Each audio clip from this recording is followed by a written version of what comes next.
Elena froze by the hallway mirror when she heard her husband's voice from the living room. Valerie was talking on the phone with a colleague, and every word he said struck her right in the heart. You see, Mikhail, everyone comes with beautiful wives, but mine is a gray mouse. I'm embarrassed to go to a corporate party with her.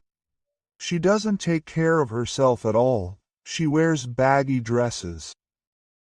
What can I say? After 15 years of marriage, she's turned into a housewife without any amputations.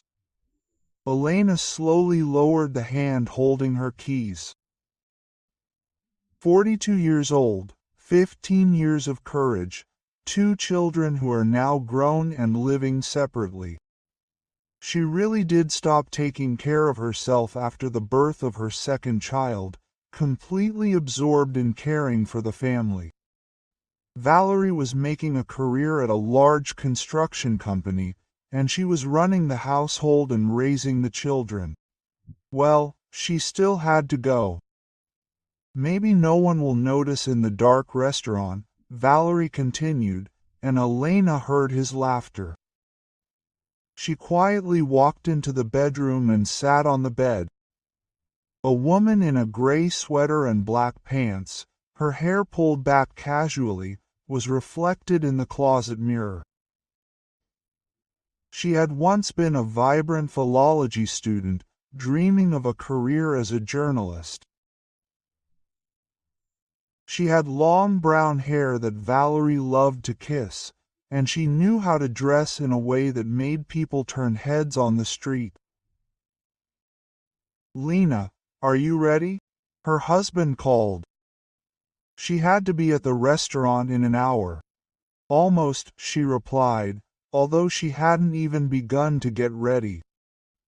Elena opened the closet and stared at the dresses hanging there for a long time. All gray, black, brown, inconspicuous colors in which one could hide from the world.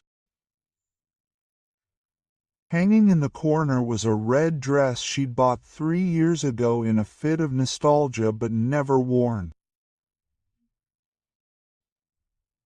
Valerie had said it was too provocative for a woman her age. She took the red dress off the hanger. The silky fabric slid pleasantly through her hands. Elena took off her sweater and pants and put on the dress. It fitted her perfectly, accentuating her waist and revealing her beautiful shoulders. She let her hair down. It was longer than she remembered, falling in beautiful waves over her shoulders. In her makeup bag, she found long-forgotten eyeshadow, lipstick, mascara.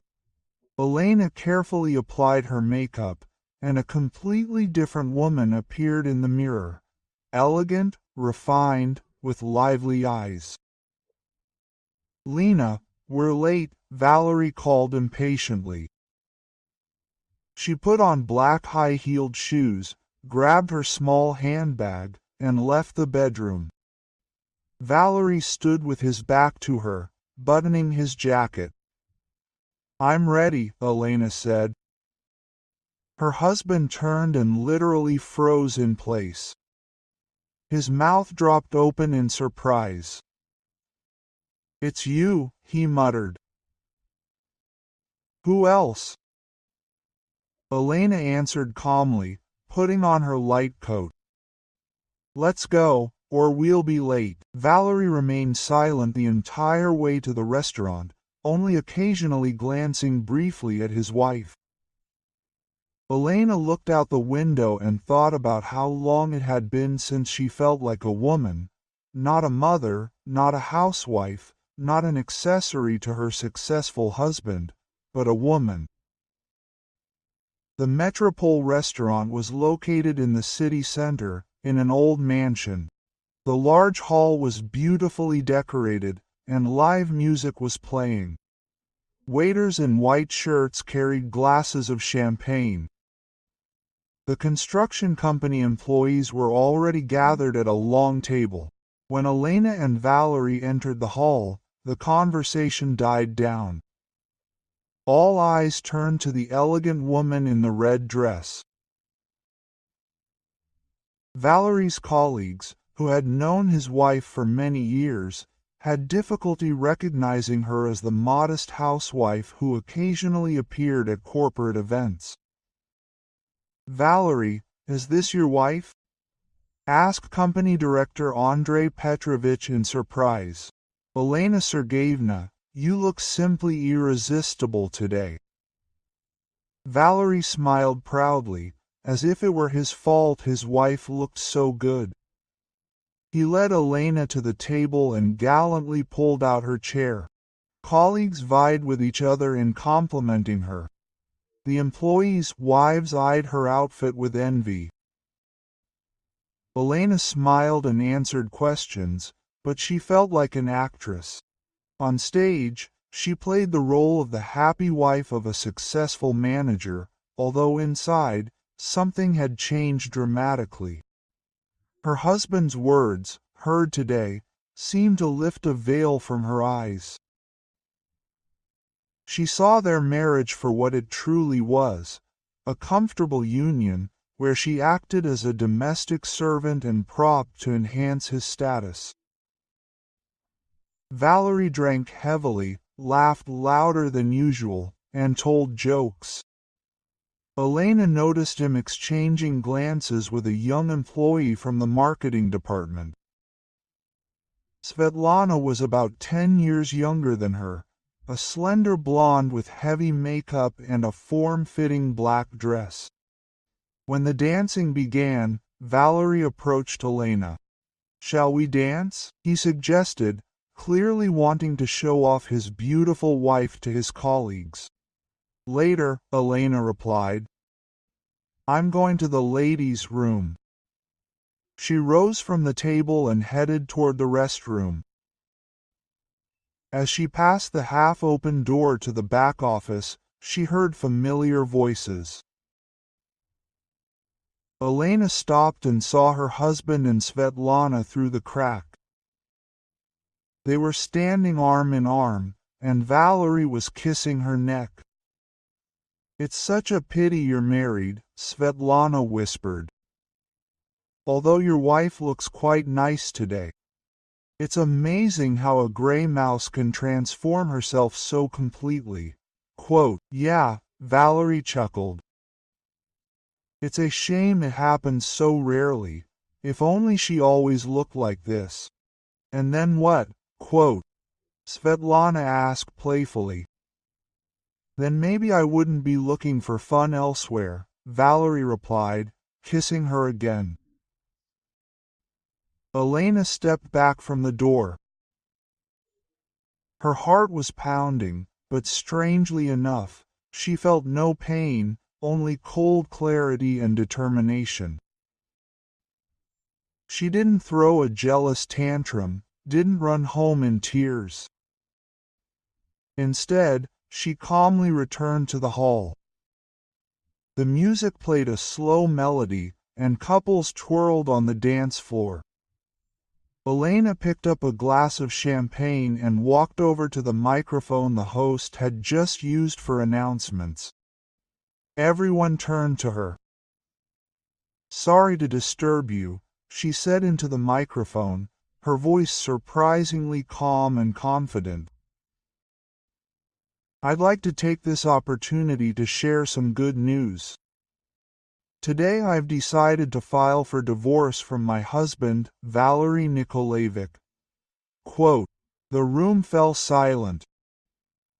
Everyone looked at her in amazement. Andrei Petrovich choked on his champagne. "The reason is simple," Elena continued. "He's been cheating on me with an employee of your company for several years. I don't think we should continue to maintain the illusion of a happy marriage."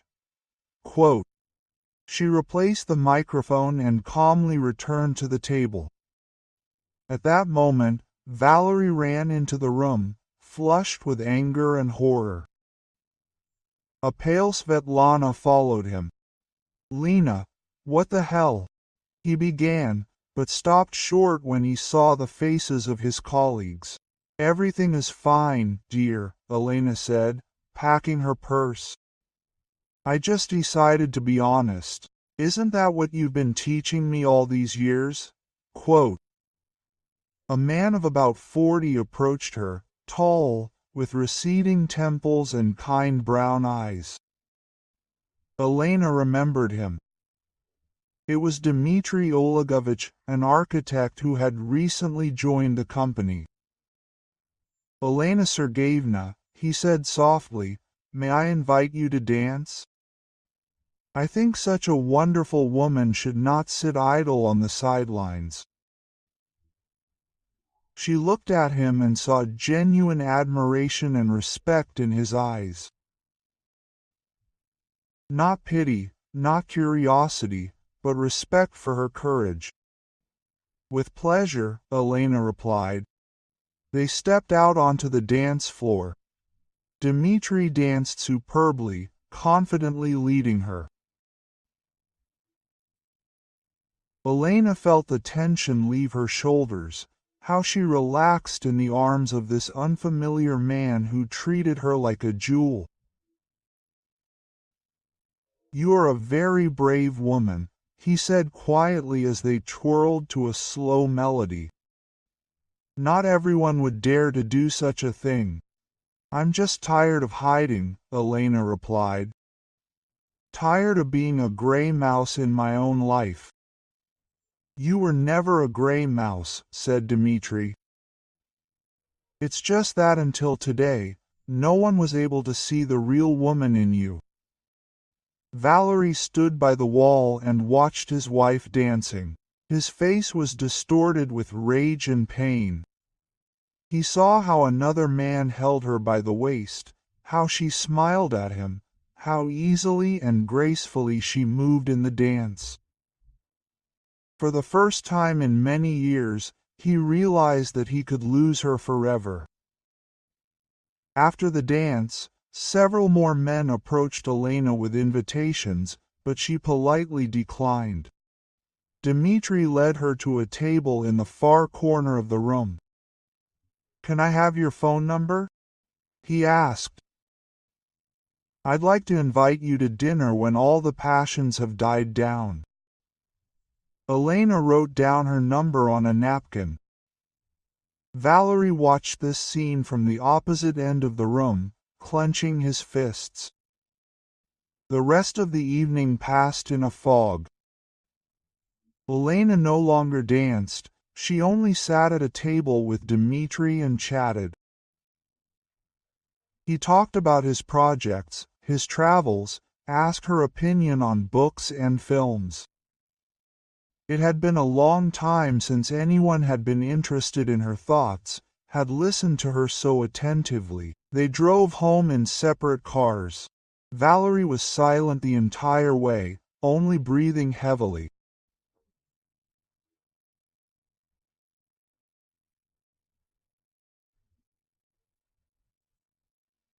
At home, he tried to start a scene, shouting, demanding an explanation, threatening to sue for half the apartment. Elena calmly listened to him and packed her things. Are you crazy? He yelled. She embarrassed me in front of the whole company. Quote, because of some stupidity. Stupidity? Elena asked, packing her few clothes into a suitcase. Valery, you cheated on me for 3 years. For 3 years, I was a gray mouse to you, one you were ashamed of. What nonsense could there be? But we could have talked, discussed everything. What was there to talk about? Elena turned to him. About how you wouldn't call me a gray mouse anymore. About how you'd stop dating Svetlana and find someone else tomorrow. Valery realized she was right. Years of indifference and neglect couldn't be fixed with one conversation. A month later, Elena filed for divorce. Dmitry called her every day, inviting her to the theater, exhibitions, and good restaurants. He gave her flowers and books, listened to her stories about the past, and supported her through the difficult times of her divorce. With him, she again felt interesting, desirable, and beautiful. He admired her intelligence, her sense of humor, her ability to find beauty in simple things. With him, she blossomed like a flower finally brought into the sun after years in the shade. Elena got a job at a magazine and returned to her dream. At first, she wrote short articles, then she was entrusted with interviews and reports. Colleagues marveled at her energy and creative approach to work. She bought herself new clothes, bright and stylish, got a trendy haircut, and joined a gym. Not to please anyone, but for herself, because she finally realized she deserved a good life. 6 months after the divorce, Dmitri proposed to her. They stood on the embankment, watching the sunset over the river. Quote, "I want to make you happy," he said. "To remind you every day what an amazing woman you are." Elena looked at the ring in his hands and thought about how far she had come. From a gray mouse, ashamed of her own husband, to a woman who is loved and appreciated. Quote, "Yes," she said. "Yes, I want to be with you." As they kissed on the embankment, Valerie happened to drive by. He saw his ex-wife in the arms of another man, saw her happy face, and realized he'd missed out on the most precious thing in his life. But it was too late. Elena was no longer a gray mouse who could be ignored. She had become a woman who knew her worth. Thank you for listening to the end. If you found this story interesting, subscribe to the channel and like it so you don't miss new videos.